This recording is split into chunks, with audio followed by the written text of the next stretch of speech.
Go ahead. All right, so we're gonna set up a basic crappie setup, rod, reel, and your, I guess, presentation is what we'll call it, which is we're gonna do a slip cork because it can be utilized most of the year. A lot of times people use them in creeks, brush pile fishing, stuff like that. So first off, it's just a casting rod. This is a 7.3. It's actually a prototype that should be available in March. From who? This is from Anvil Rods, and it's not a signature series by me, but they're having me test them.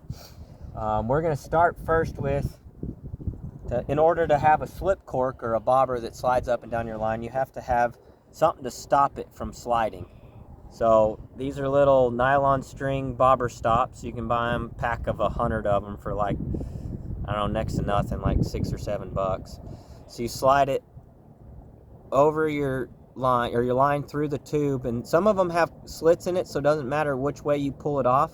Some of them do not, so you have to pull it off the correct way. But basically, you pull that knot through whenever you got your string on it, and pull that knot tight, drop your piece of plastic, it just comes right off.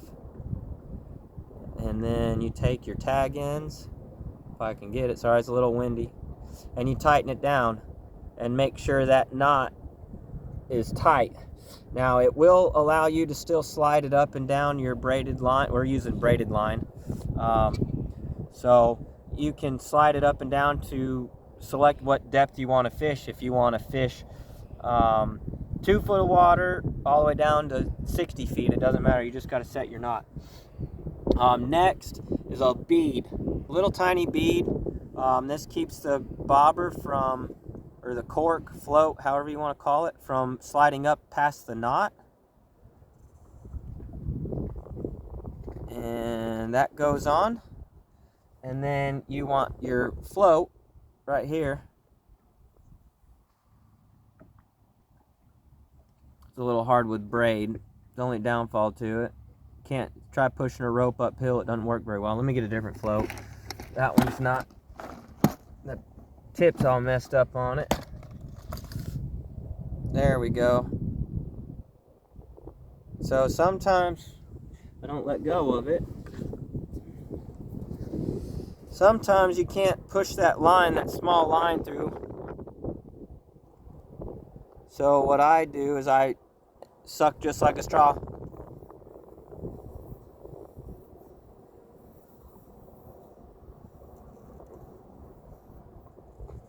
Till it comes out, and it's not coming out. There we go. So that goes through, and then I like to do a second bobber stop to keep that float from going down on my hook and getting caught on my hook. So we just keep that right there. That one's not super important, I just prefer to do it. And then we take a jig head. This is just an 1/8 ounce jig head. I like to use a jig head because if I switch from jigs to minnows, I don't have to retie a normal hook on. I can just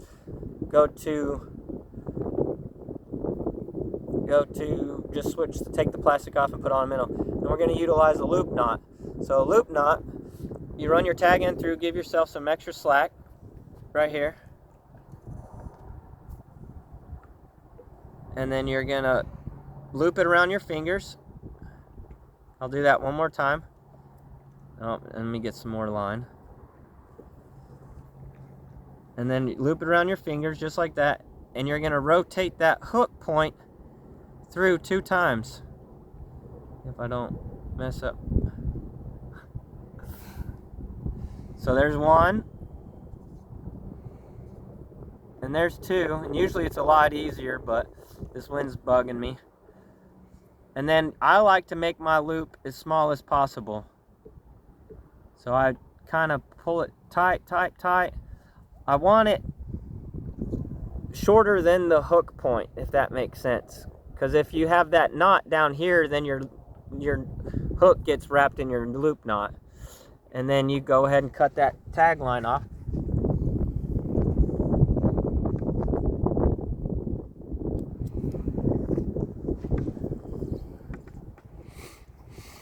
And then you can take a soft plastic. This is a G Daddy.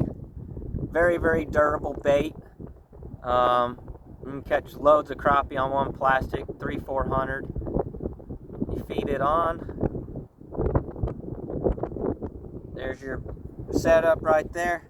And the last thing, you don't have to do it, but you can, is cut the tag ends off your slip knot or your bobber stop. I like to leave a little bit on there. Unless I'm fishing really deep, I'll cut them off shorter, depending on how deep I go.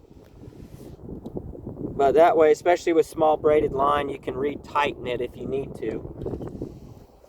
One of the most important parts of a slip cork is you want the weight to match the float.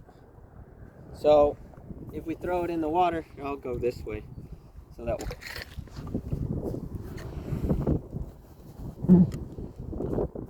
So you throw it, you want that cork to stand up right. If it doesn't stand up right, then you've got too light of a weight. If it starts sinking, you got too heavy of a weight. So right now, I'm matched up perfect. I got a lightweight cork with an 1/8 ounce jig head, and usually the corks will tell you what weight to put on it on their package. And then right now I'm fishing about 3 foot down, so I can cast this wherever I want, pitch it out there, let it stand up, and there, now it's stood up, and we're fishing now. We can pop that cork back to us and wait for the cork to settle and go under when there's a fish. There's your simple setup. For a minnow, I just take the plastic off and I put the jig right through the hook. I'll pretend this is a minnow. Here's the eyes. I go right in front of the eyes, underneath the chin, out the top of the head. Just like that. And that's how I hook a minnow on a slip cork.